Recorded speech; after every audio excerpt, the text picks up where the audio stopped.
Merci Madame la Présidente, Monsieur Minière, un grand merci pour ce propos introductif riche et complet.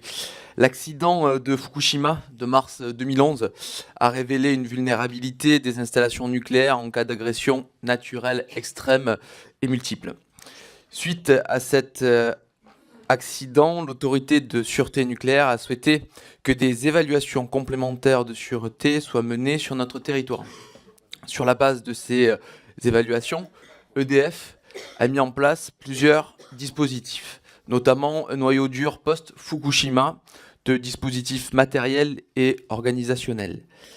La création aussi d'une force d'action rapide dite FARN.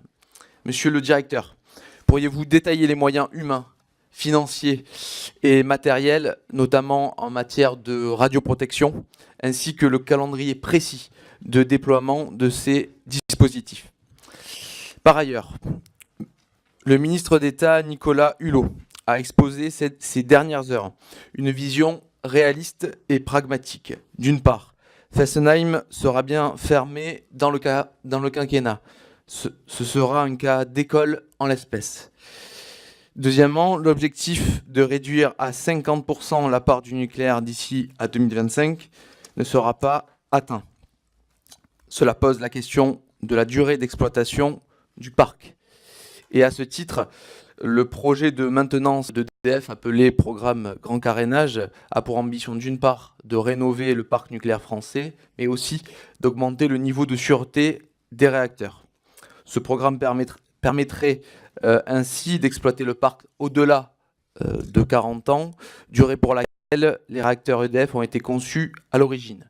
C'est un enjeu de sûreté majeur. Et vous l'avez exposé dans votre propos introductif, vous avez confirmé que vous aviez d'une part les moyens humains et les compétences pour déployer ce projet de maintenance. À la lumière des précisions apportées, ainsi que des enjeux actuels en matière d'énergie, dans quelle mesure l'énergie nucléaire est selon vous une réponse sûre, économique et respectueuse de l'environnement?